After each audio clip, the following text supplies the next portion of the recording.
사람이 살아가면서 본인이 가진 돈만으로는 경제적 문제를 해결하지 못하는 경우가 종종 발생합니다. 금융기관을 통해서 돈을 빌리는 경우도 있지만 가까운 지인으로부터 돈을 빌리는 경우도 발생합니다. 금융기관에서 돈을 빌리려고 하면 대출 심사를 받아야 합니다. 심사 결과 대출 자격 요건이 안 되거나 서류 준비가 번거롭고 시일이 많이 소요되어 대출이 어려우면 사채 또는 주변 사람들에게 돈을 빌리려고 합니다. 또한 빌리는 금액이 많지 않을 경우 지인에게 빌려서 빠른 시일 안에 갚으려고 하는 경우도 있습니다. 이렇듯 본인의 현재 상황에 따라 돈을 빌리는 대상이 달라질 수 있습니다. 그 중에서 손쉽게 돈을 빌릴 수 있는 게 가족일 수 있습니다. 가족 간 돈 거래를 할 때는 주의할 점이 있습니다. 가족 간, 특히 부모로부터 돈을 빌리는 경우에 차용 금액이나 사유가 어떻든 세무서에서는 증여로 판단하는 편입니다.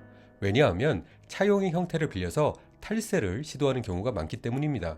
실제 탈세를 할 목적이 아니어도 가족 간의 돈 거래를 세무서에서는 증여로 보기 때문에 당사자들은 차용에 맞다는 부분을 증명할 수 있는 근거 자료를 남겨서 거래하는 게 중요합니다.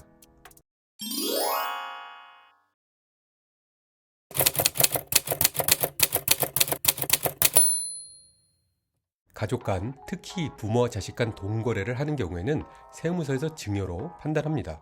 그렇기 때문에 증여가 아니라 차용이 맞다는 부분에 대해서 스스로 증명할 수 있어야 합니다. 이를 증명할 방법은 크게 세 가지 정도입니다. 1. 차용증 작성과 차용증 확정일자. 돈을 빌리면서 차용증 작성을 하는 게 좋습니다. 차용증 내용에는 차용 금액, 이자율, 이자 지급 시기, 변제 기간 등을 꼼꼼히 기재해야 합니다. 당사자들 편의에 따라 차용증 작성 시기를 임의로 조정하는 경우가 종종 있습니다. 심지어 돈을 줄 때는 증여 성격으로 줬다가 나중에 문제가 생겨서 차용증을 거짓으로 작성하는 경우도 있습니다. 그러니 돈을 빌릴 때 차용증을 작성하고 차용증에 확정일자를 받아서 해당 차용증이 추후 임의로 작성되지 않았음을 증명해 놓습니다. 2. 이자는 세법에서 정한 연 4.6%. 돈을 빌리는 사람이 을의 위치입니다. 그러다 보니 돈을 빌려주면서 마음대로 이자율을 정하면 사회 질서를 무너뜨리게 됩니다. 그래서 법으로 이자율의 한도를 정하고 있습니다.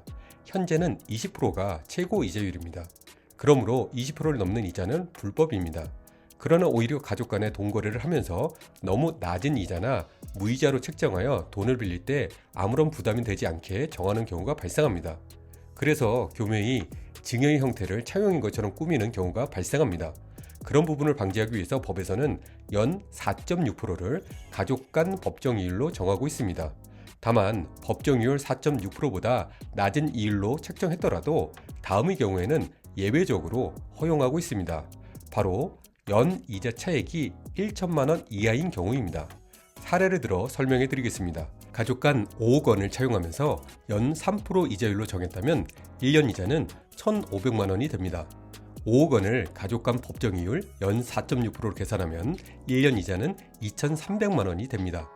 1년 이자 1,500만 원과 2,300만 원은 800만 원 차이입니다.